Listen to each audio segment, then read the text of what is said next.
No. Yes. Yes. Yeah. Yes.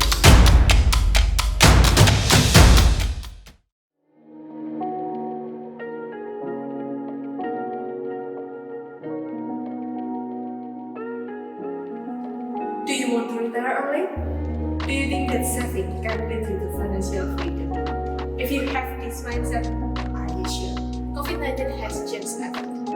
Our mind, our perspective, and ourselves. Let's take a look at Indonesia. So now, let's first look deeper into Indonesian economy. Starting from the first factor, consumption. Consumption is arguably the most important and the main strength of Indonesian economy. In June 2020, it contributed to 59% of the national GDP.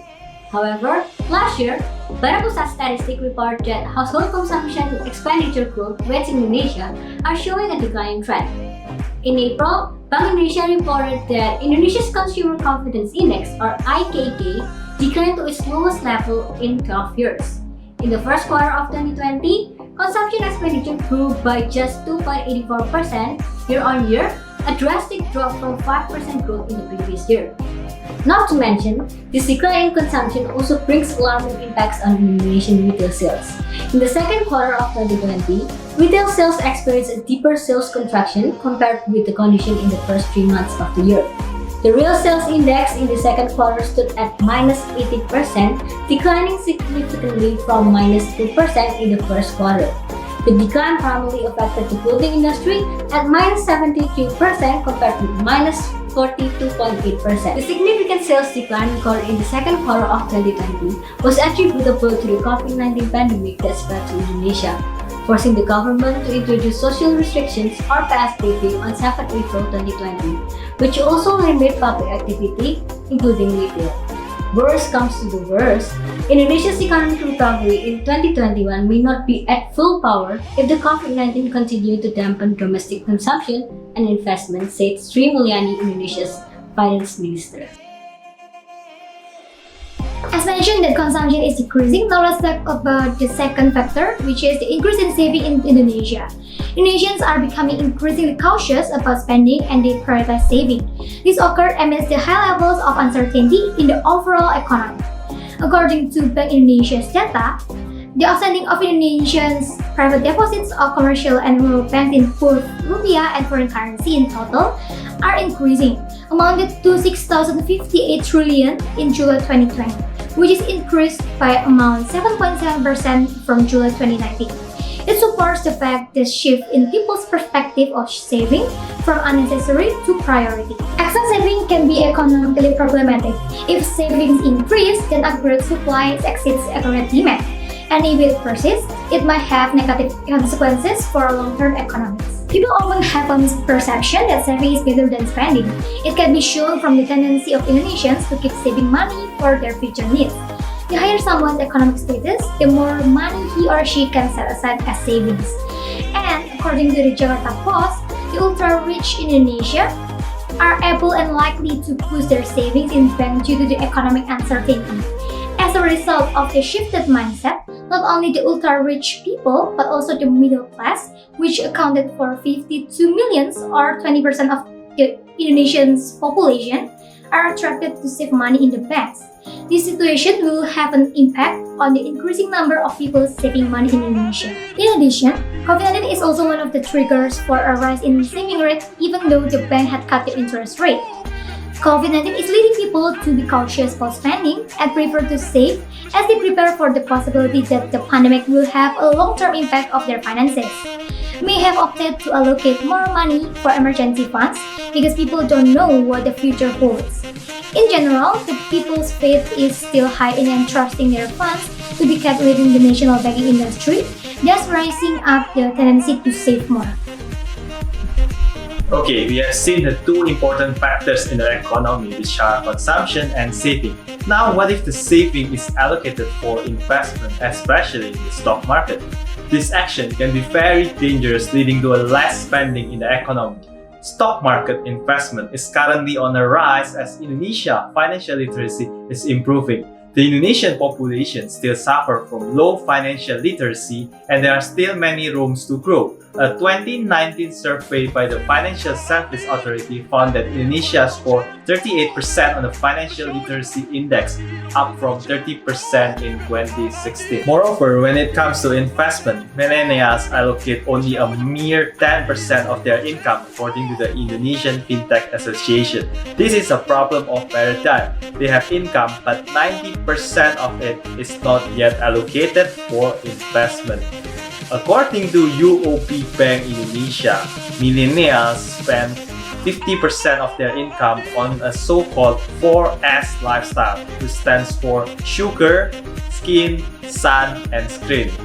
But we truly believe that the proportion in investment can go bigger due to the booming stock market investment amid this COVID-19 pandemic.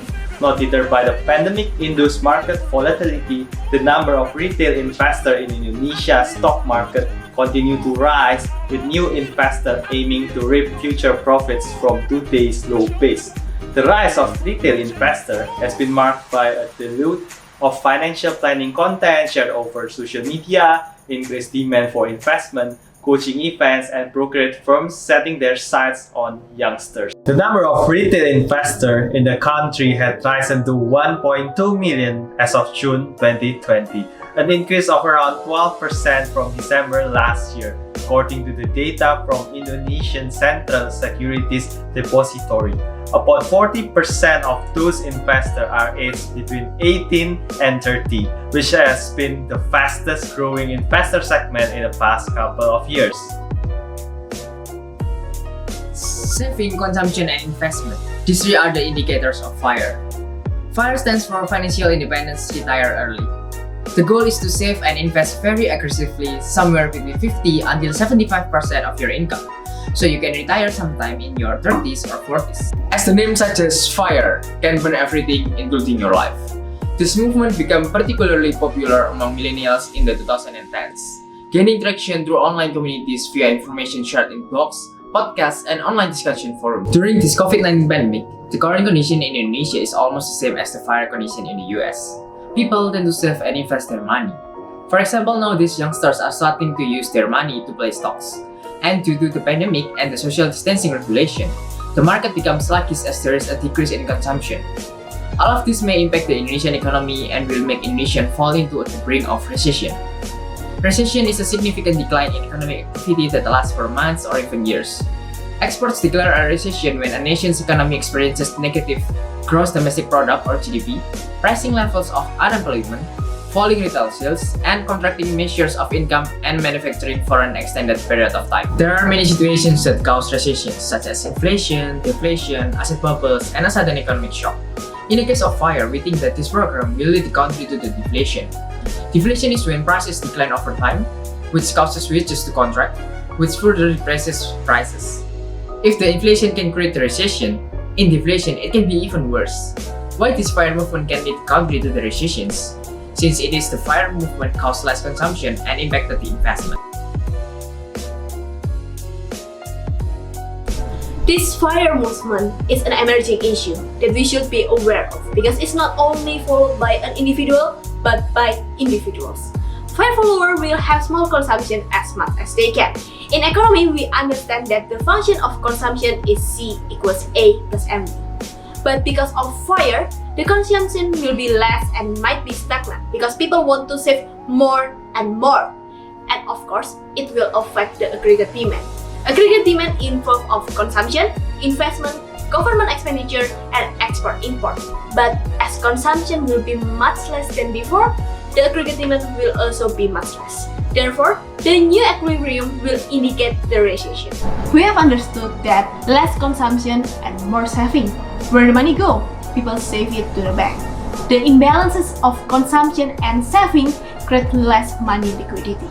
The danger of this FIRE movement is the market will be more sluggish. If people only invest in the stock market and reduce their consumption, then who will be the consumer? The seller will have to figure to innovate as there is less consumer. Innovation will be stuck because consumer only want to consume as minimum as possible. And one more time, it will impact the aggregate demand. Therefore, the root in this macroeconomic issue is aggregate demand. one solution to increase the aggregate demand by cutting interest rate, because the less interest rate, the more investment will come.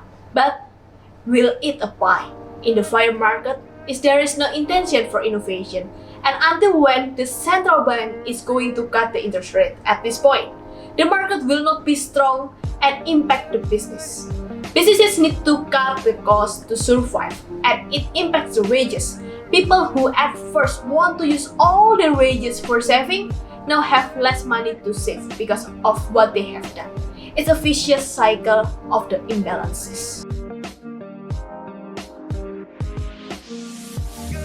So, what should we do about it then? Well, as the economy consists of layers, businesses are actually the one who have an important role in this case.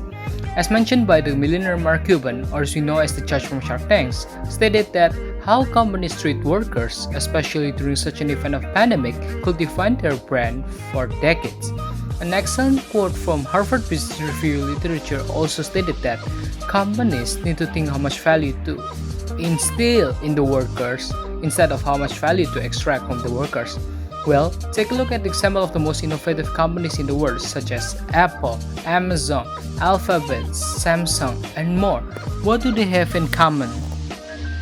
Well, these companies provide a sophisticated working experience by providing a wide network for the employees, creative ways to interact with their peers, store assignments and targets, training, and also a brand that confers an elite status on employees. These companies create a situation where the employees are proud of becoming part of the family of the companies, as they're given the opportunity to explore themselves and express their contribution to the society through their work. Moreover, these companies also provide their employees an adequate wages and benefits. Employee benefits are various types of non-wages compensation provided to employees in addition to their normal wages or salaries. Employee benefits can come into different forms such as health insurance, disability income protection, retirement benefits, daycare, vacation, social security, and even profit sharing. Now, giving employee benefits can help your business differentiate from your competitors. And the most important thing is that companies show that they don't only care about the business, but they also care about the people and willing to invest for the future of their employee as well. So a solid employee benefit can help business to attract and retain talent, especially millennials, to be loyal to your company. Providing both these two aspects to the employee can improve your company's bottom line by engaging employees to participate more effectively and enhancing their productivity in the long run. So, in conclusion, to recap this video, first, we learned that a crazy saving mode done by a massive amount of people, such as the famous FIRE movement in the US, can actually destroy our economy as a whole. Well, each individual need to realize that as they're part of society, their actions can contribute both positive and negatively to the economy. Well, each individual of us need to realize that we need to balance our saving and spending in order to keep the economy run. And second thing, business play a crucial part in our economy system. Business need to create positive working environment, a fascinating working experience to the millennials, so they can continue to contribute to the economy, society, and pursuing to create the world into a better place of living.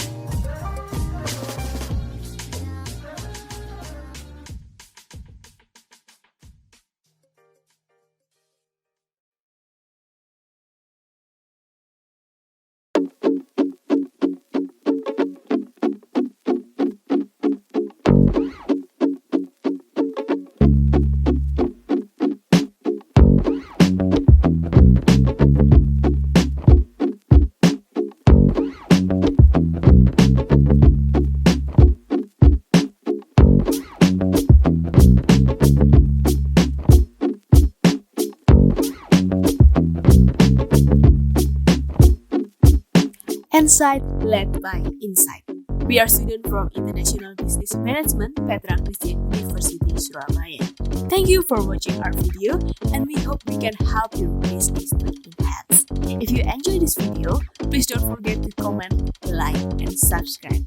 And if you have any further question, please don't hesitate to ask us to the comment section below. Stay tuned to our next video.